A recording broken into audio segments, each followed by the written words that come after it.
Hello दोस्तों, कहानी की इस नई सीरीज में आप सभी का स्वागत है। आज की इस कहानी का नाम है बदमाश जमींदार। यह एक हिंदी कहानी है।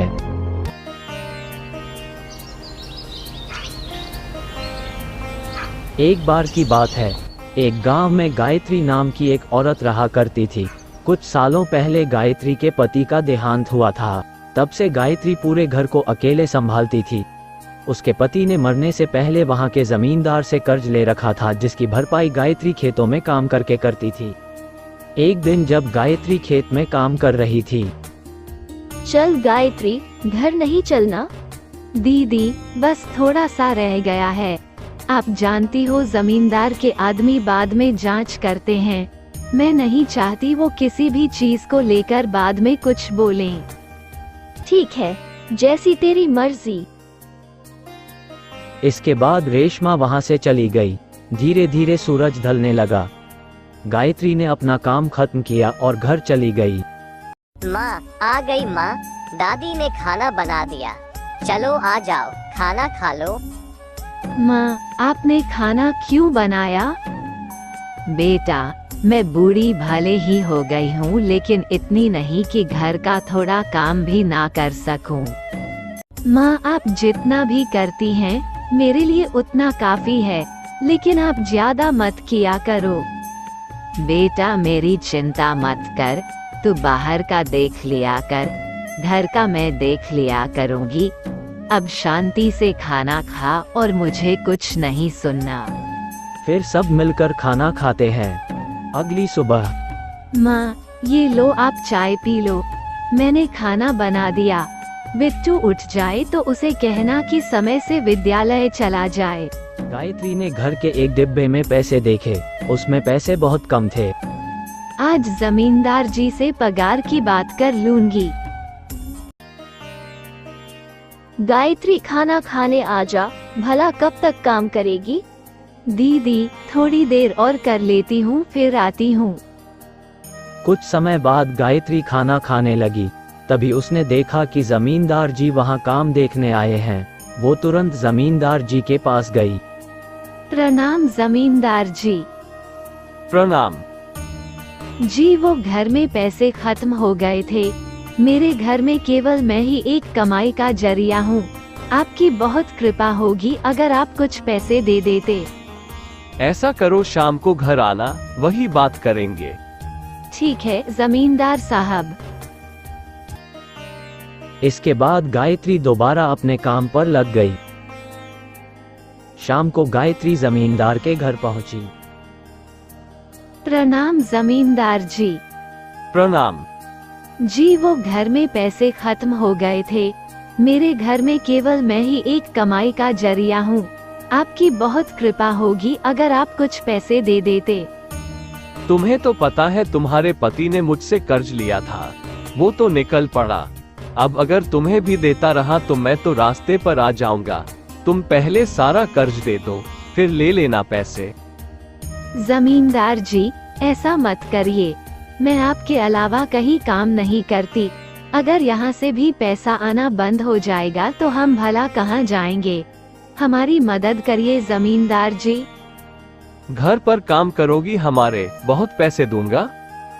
कैसा काम जमींदार जी? जमींदार गायत्री के थोड़ा नजदीक आया और उसका हाथ पकड़ते हुए बोला, वो तुम्हें सब समझा दूंगा। ये क्या कह रहे हो आप? गायत्री तुरंत वहां से अपने घर की ओर भागने लगी। कहाँ जा रही हो? गायत्री वहां से चुपचाप निकल गई। देखो, ये गरीब ऐसे ही होते हैं, बस पैसा पैसा पैसा चाहिए इन्हें। बड़ी अकड़ है ना इसके अंदर। एक काम करो, इससे रात तक काम कराओ, जितना हो सके उतना काम कराओ, तब जाके अकड़ टूटेगी इसकी। गायत्री जंगल से होते हुए घर की ओर जा रही थी। अंधेरा काफी हो चुका था। तभी वह एक पेड़ के नीचे रहकर हताश होकर कहती है, प्रभु, कृपा करो हम पर। घर पर अनाज भी खत्म होने वाला है। मैं ये सब कैसे करूँगी, समझ नहीं आता। कहाँ से पैसों का इंतजाम करूँ? तंग आ चुकी हूँ मैं अपने इन हालातों से। अगर मैंने अपने जीवन में कभी भी कुछ ऐसा किया हो जिससे आपको खुशी मिली हो तो हमारी जिंदगी सुधार दो। इसके बाद गायत्री घर के ओर चली। रास्ते में चलते चलते अचानक गायत्री का पैर एक पत्थर पर पड़ा और गायत्री गिर पड़ी। उसी समय उसे एक पत्थर चमकते हुए दिखी। ये पत्थर चमक कैसे रहा है? ये क्या है? ऐसा करती हूँ, इसे घर ले जाती हूँ और माँ जी को दिखाती हूँ। गायत्री, आज इतनी देर क्यों हो गई बेटा? सब ठीक तो है ना? माँ जी, देखिए आज आते समय मैं एक पत्थर से टकराई और मैं नीचे गिर गए। अचानक मेरे सामने एक पत्थर चमकने लगा। मैंने सोचा घर ले जाकर आपको दिखाऊं। ये तो बड़ा सुंदर पत्थर है। मुझे लगता है बेटा इस पत्थर ने तेरे ऊपर आई बला टाल दी। बेटा ऐसा कर मंदिर में रख दें। भगवान करे इससे ही घर की सारी बला टल जाए। अगले दिन। अच्छा सुन, रेशमा आई थी। उसने सब्जी बनाकर हमें भी दी है। कह रही थी गायत्री को कहना रोटी बनाकर सब खा ले और सब्जी की तारीफ करना मत भूलना। बड़ी प्यारी लड़की है। गायत्री मन ही मन खुश हुई। मैं अभी रोटी बनाती हूँ माँ। तूने खाना खाया बेटा? मैं रोटी बना चुकी हूँ। माँ, मुझे कुछ नहीं सुनना। तू जा और हाथ मुंह धोकर आ जा। इसके बाद सबने खाना खाया और गायत्री मंदिर में जाकर प्रार्थना करने लगी। हे प्रभु, कब तक इसी तरह चलता रहेगा? हम पर कृपा करो प्रभु, कृपा करो। इसके बाद गायत्री फिर से काम पर चली गई। दीदी, कल आपने सब्जी बहुत अच्छी बनाई थी। मुझे अच्छा लगा, तुझे पसंद आई। दीदी, आपका बहुत बहुत धन्यवाद। कोई नहीं, चल अब काम कर। जमींदार के आदमियों ने देख लिया तो परेशान करेंगे। फिर इसके बाद जमींदार का आदमी गायत्री को जमींदार के पास ले जाने आया। सुनो गायत्री, जमींदार साहब ने बुलाया है।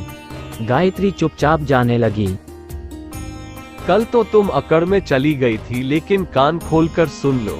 तुम्हारे पति ने जितना कर्ज लिया है, मुझे वो इस महीने के आखिर तक चाहिए, और अगर नहीं मिला तो तुझे और तेरी उस बुढ़िया सास को जेल में भिजवा दूंगा, मेरे सारे पैसे खाने के इल्जाम में, समझी? ऐसा मत करिए, मैं इतने सारे पैसे कहाँ से लाऊंगी? ये तो कल अकड़ में जाने से पहले सोचना चाहिए था। अब जाओ, काम करो अपना। और फिर गायत्री काम पे लग गए। रात तक काम करने के बाद थक गई, लेकिन जैसे तैसे गायत्री घर पहुंची। जल्दी इधर आ गायत्री। क्या हुआ माँ? आज जब मैं पूजा कर रही थी, मैंने देखा ये लोहे का सोना हो गया। ऐसा कैसे हो सकता है? सोने का पानी चढ़ गया होगा, ऐसे ही रख दिया होगा कभी हमने। इतनी उम्र हो गई मेरी, सोना देखकर पहचान जाती हूँ। भला मेरी आंखें धोखा कैसे खा सकती हैं? ऐसा नहीं हो सकता। मैं सुनार के पास जाऊंगी और इसकी जांच कराऊंगी। ठीक है, जैसी आपकी इच्छा। जा जल्दी खाना खा ले जाके। माँ, आप तो जानती हैं, धीरे धीरे घर का अनाज खत्म हो रहा है और जमींदार एक भी पैसा देने को तैयार नहीं। क्या करे माँ, मेरी तो कुछ समझ नहीं आ रहा। देखते हैं बेटा क्या होता है, कुछ ना कुछ तो जरूर ठीक हो ही जाएगा, तू चिंता मत कर। पर माँ, मैं बिट्टू को समय नहीं दे पाती हूँ। सुबह उसके उठने से पहले ही चली जाती हूँ और रात को उसके सोने के बाद आती हूँ। माँ, अगर आप नहीं होती तो मेरे लिए सब झेलना मुश्किल हो जाता। ये तू कैसी बातें कर रही है? मेरे बेटे ने अपने फायदे के लिए कर्ज लिया और मर गया। तूने मुझे अपने साथ रखा, मेरी देखभाल भी की और उस नालायक का कर्ज उतारने के लिए दिन रात उन खेतों में काम कर रही है। हम एक परिवार है बेटा, हम एक साथ रहेंगे। तू चाहती तो बिट्टू को लेकर अपने घर कब की चली जाती, लेकिन तू यहाँ रुकी, मुझे अकेला नहीं छोड़ा।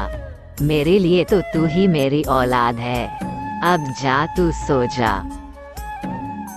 गायत्री के जाने के बाद हे प्रभु, रक्षा करो हमारी, और कितना दुख देखना बाकी है, कृपा करो प्रभु। अगले दिन गायत्री काम पर चली गई और माँ जी सुनार के पास गई।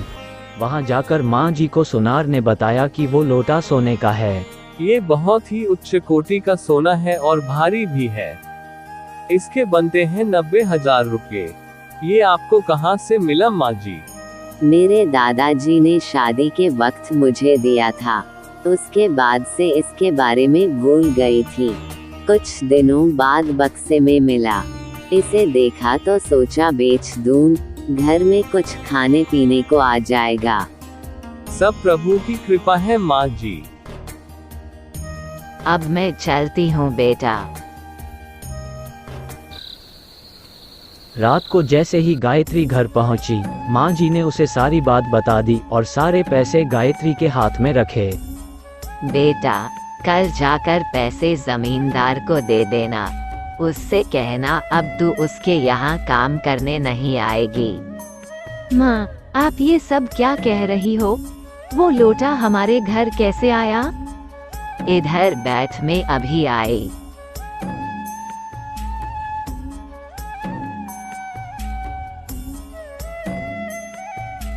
वो पत्थर लेकर आई और साथ ही लोहे के कुछ सिक्के भी और कुछ लोहे के सामान भी।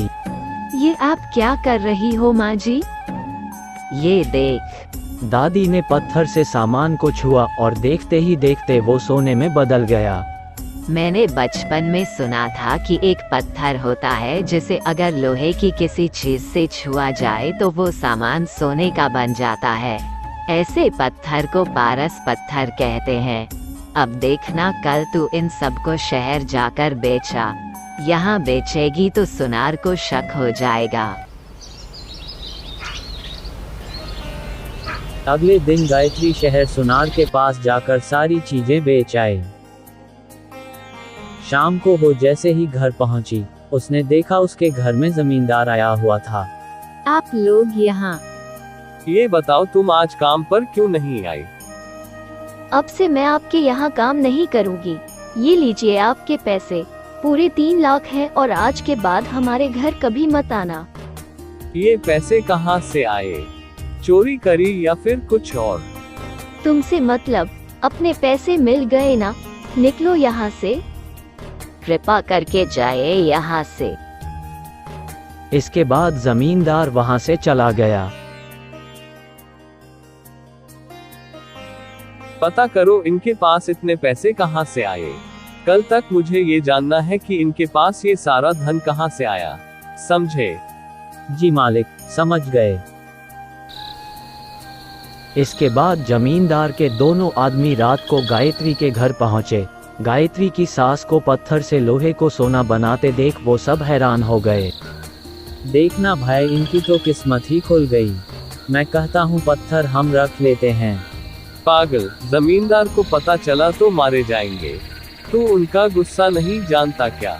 चल ये खबर जमींदार को देकर आते हैं।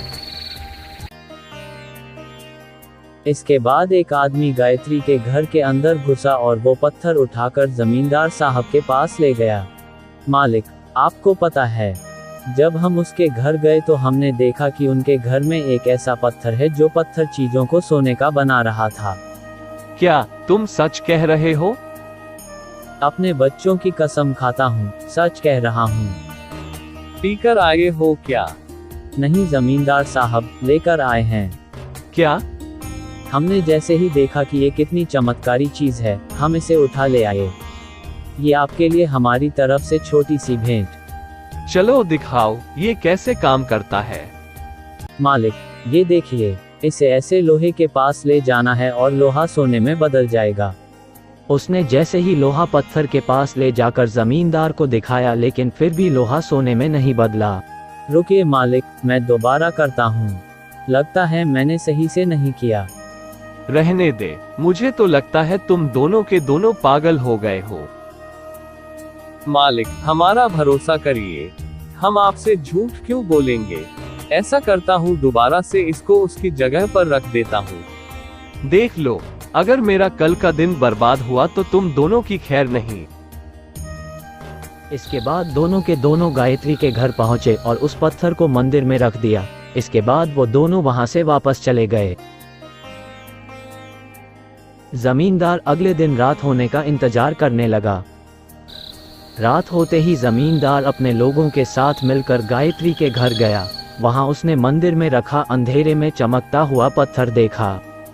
मालिक, आपके लिए वो पत्थर लेकर आता हूँ। जैसे ही उसने वो पत्थर छूने की कोशिश की, उस पत्थर से एक भूत बाहर निकला। यह केवल गायत्री के लिए है, समझा? इसके बाद पत्थर ने उन सबको पकड़कर बहुत मारा। घर पर शोर होने की वजह से सभी जाग गए। ये क्या हो रहा है? तुम कौन हो? मैं इस पत्थर का रक्षक। ये पत्थर किसी गलत के हाथों में ना लगे, इसलिए मैं इस पत्थर की रक्षा करता हूँ। इसके बाद वहां अचानक पुलिस आ गई। आइए आइए साहब, ये देखिए जमींदार हमें कैसे परेशान कर रहा है। रे सब चिंता मत करो, अब हम आ गए हैं। इस जमींदार को तो मैं बताऊंगा, लोगों की नाक में दम करके रखा है साले ने। हाँ इंस्पेक्टर साहब, हमें ले चलिए वरना हम जिंदा नहीं बचेंगे। अरे तू तो वैसे भी नहीं बचेगा, चल अब सबकी अक्ल थाने में खुलेगी। इसके बाद पुलिस ने उन सभी लोगों को अपने साथ ले लिया। ये सब क्या था माँ जी? मैंने इस पत्थर को छुपा दिया था और इसकी जगह नकली पत्थर रख दिया था। मुझे पता नहीं क्यों लग रहा था कि कोई है जो इसे चुराना चाहता है, और देखो वैसा ही हुआ। और आज जब ये सब हमारे घर आए तो मैंने चुपके से पुलिस को फोन करके सब कुछ बता दिया था और उन्हें बुला लिया था ताकि कोई बड़ा हंगामा होने पर हम बच जाएं। वाह माँ जी, आप तो बड़ी समझदार निकली। इसके बाद गायत्री ने सारा कर्ज उतार दिया और अपनी छोटी सी भली जिंदगी जीने लगे। इसके बाद गायत्री और उसका परिवार खुशी से रहने लगा। इस कहानी से आपने क्या सीखा, नीचे कमेंट में हमें जरूर बताएं। वीडियो अच्छी लगी हो तो वीडियो को लाइक, शेयर, कमेंट और सब्सक्राइब कर देना और बेल आइकॉन को दबाना मत भूलना। जय हिंद।